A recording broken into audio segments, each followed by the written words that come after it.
Vous êtes le balai au coraux. Pouvez-vous nous expliquer un peu le but du rituel Egungun qui a été fait lors des funérailles de votre papa et dont tout le monde parle? Bonjour madame, la journaliste, je vous remercie très sincèrement. Vous savez, la vie pour moi est une suite logique et non d'éléments juste à poser. Quoi que tu fasses dans la vie, vous ne ferez jamais l'unanimité auprès de vos semblables. Vous savez très bien comme moi, il y a des gens qui sont là pour critiquer, qui voient le côté négatif du culte Egungun. Alors le culte Egungun est riche culturellement et culturellement. C'est notre héritage. Et quand vous regardez très bien, à chaque fois que un chien aboie, vous vous mettez à vous arrêter, vous n'irez jamais à destination.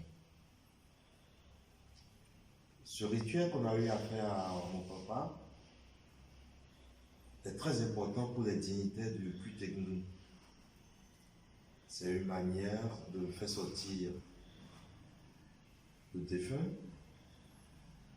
des vivants et qui permet aussi à celui qui va prendre le maillet, qui va prendre le pouvoir, qui sera le prochain Baba Saleh, de pouvoir exercer aisément sa fonction de Baba Saleh. Ceux qui critiquent notre culte, ils n'ont rien compris. Comme si Dieu est dans une religion. Dieu n'est pas dans une religion, c'est dans notre foi. C'est le cœur de l'homme que Dieu connaît. Aucune religion ne vous amène vers Dieu, c'est votre foi qui vous amène vers Dieu.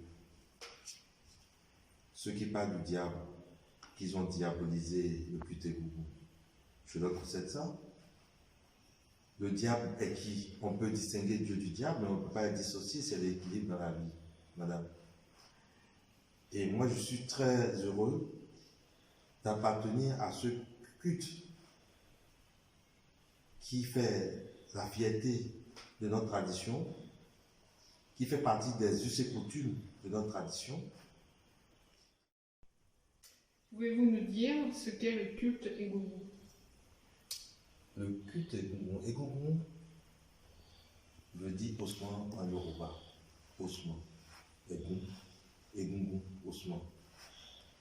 Et chacun de nous a ce qu'on appelle chez nous traditionnellement Egungun chez lui, c'est-à-dire le culte des morts. Dans quelle famille où quelqu'un n'a pas perdu une fois un être cher, une personne. Donc il y a d'autres familles qui habillent plutôt le Egungun. Et c'est pour ça qu'on a aujourd'hui les revenants, ce qu'on voit. Sinon, Egungun veut dire les morts. Donc c'est quelque chose que les Yoruba pratiquent plus. Parce que quand vous regardez très bien, c'est l'esprit de la personne morte qu'on appelle sur le tissu, qu'on vénère. Tout est symbole, tout est allégorie. Et comme disait un sage, tout est parabole. En revenant, quand on voit un revenant, le revenant même est à la maison. Je ne vois pas pourquoi cela dérange les gens. Et mon papa, il est le Baba Saleh du couvent. C'est un chrétien. Ça n'empêche pas d'être chrétien et fait sa tradition. Je ne vois pas pourquoi il y a tant de polémiques sur cette histoire de rituel et tout. Nous sommes des animistes avant l'arrivée du christianisme. Nos ancêtres connaissaient quoi? Le Dieu du soleil, la lune, ils étaient heureux. Ils n'ont rien créé. On avait tout en Afrique, on était heureux avant qu'ils ne viennent. Donc, moi, une religion étrangère, je respecte, mais que ceux qui pratiquent la religion étrangère respectent aussi ma tradition d'où je viens. Merci, madame.